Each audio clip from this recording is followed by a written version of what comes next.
ये अपनी आपकी बुक में गिवन है। वही फ्लक्स को हम 5b से रिप्रेजेंट करेंगे, b डॉट ए है, ठीक है। इसका फॉर्मूला जब ओपन करके लिखेंगे डॉट प्रोडक्ट को, तो ये हमारे पास क्या आ जाएगा, बी ए कॉस थीटा आ जाएगा। फिर इसके 3 केसेस जो हैं वो डिस्कस किए गए हैं, ठीक है। ये पहले वाला हमारे पास क्या है, जो पहले वाला केस है इसमें एंगल थीटा फॉर्म हो रहा है, ठीक है, बिटवीन बी एंड ए। ये हमने ज़रा जो है इसको टिल्ट करके हमने कोई सरफेस एरिया लिया हुआ है, वहाँ पे हमने नॉर्मल ड्रॉ किया हुआ है। नॉर्मल और सरफेस के दरमियान और नॉर्मल के दरमियान जो एंगल बन रहा है वो हमारे पास क्या है, 90 डिग्री है, ठीक है। जो हमने उस सरफेस के ऊपर ड्रॉ करेंगे, जो हमारे पास सरफेस बनी हुई है।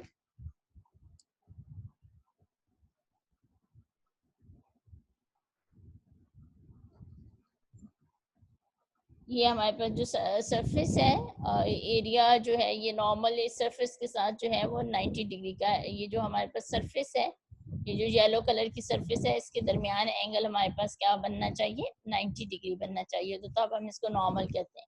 और इस नॉर्मल, ये जो ग्रीन कलर का नॉर्मल है, इसके दरमियान और बी के दरमियान ये एंगल जो है वो थीटा बन रहा है। इसको हमने कैलकुलेट करना होता है।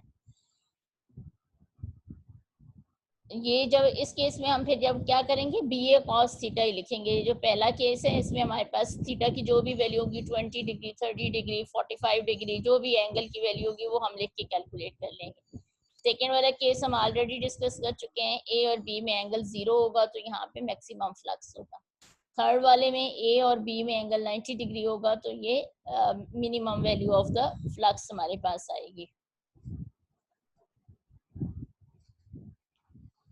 यहाँ पे हमारे पास इसकी यूनिट देख लें। यूनिट आपके पास क्या है फ्लक्स की, फ्लक्स डेंसिटी की यूनिट जो है वो हमारे पास वेबर पर मीटर स्क्वायर है। और इसी वेबर पर मीटर स्क्वायर को हम न्यूटन पर एम्पियर पर मीटर के, क्योंकि हमारे पास जो है वेबर किसके इक्विवेलेंट होता था, वेबर की हमने ऑलरेडी जो है वो डिस्कस कर चुके हैं लास्ट टॉपिक में। हमारे पास बी की जो यूनिट होती है, बी इज इक्वल्स टू, जो बी की यूनिट होती थी वो हम उसको क्या कहते थे, ये हमारे पास क्या है, वेबर के इक्वल है। और वेबर हमारे पास क्या था, न्यूटन पर एम्पियर और पर मीटर, न्यूटन मीटर पर एम्पियर के इक्विवेलेंट था। तो जब इसके साथ जो होगा फ्लक्स डेंसिटी का, तो फार्मूला हमारे पास क्या होता है, बी डॉट ए होता है।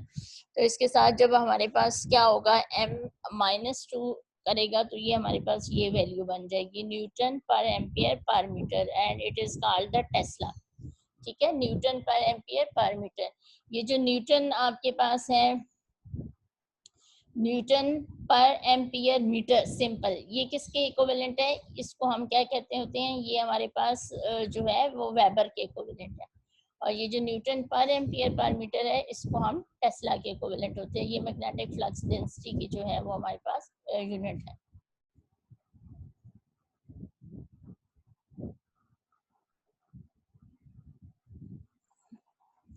ये क्वेश्चन एग्जांपल हमारे पास गिवन है, देख लें। 14.2 the magnetic field in a certain region is given by 40i minus 18k, ठीक है। ये आई जे के की फॉर्म में हमारे पास गिवन है। How much flux is passing through a 5 centimetre square, area की वैल्यू हमारे पास 5 सेंटीमीटर स्क्वायर दी गई है in this region of a space.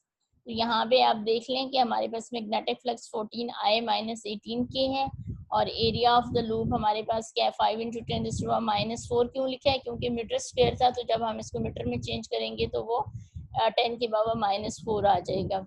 और यहाँ पे हमारे पास थर्ड क्या है, ये जो है एरिया की जो यूनिट है, क्योंकि वो नॉर्मल होता है, तो वो नॉर्मल जब सरफेस के साथ बनेगा तो वो उसकी डायरेक्शन क्या बनेगी, के डायरेक्शन बनेगी। तो अब हमारे पास इन दोनों का क्या ले लेंगे, डॉट प्रोडक्ट लेंगे। आपको पता है डॉट प्रोडक्ट में हमारे पास क्या होता है कि जो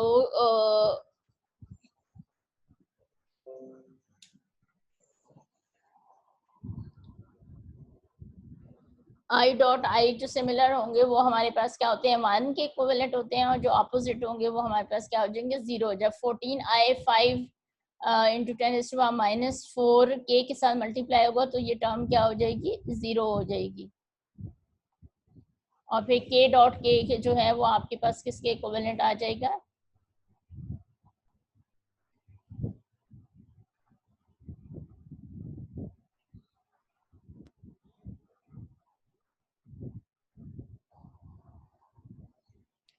तो ये हमारे पास जो होगा 18 को मल्टीप्लाई करेंगे 5 के साथ, तो हमारे पास क्या हो जाएगा 9.0 आपके पास आ जाएगा इंटू 10⁻³ वेबर। इसको मल्टीप्लाई करेंगे। इसमें सिर्फ ये चीज़ है कि हमारे पास जब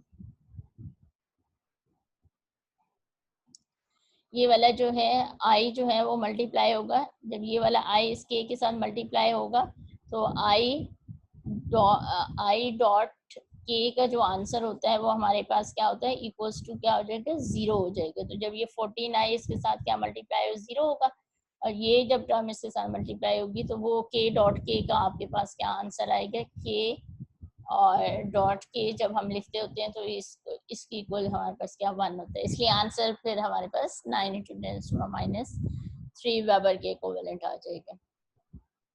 ठीक है, क्लियर है सब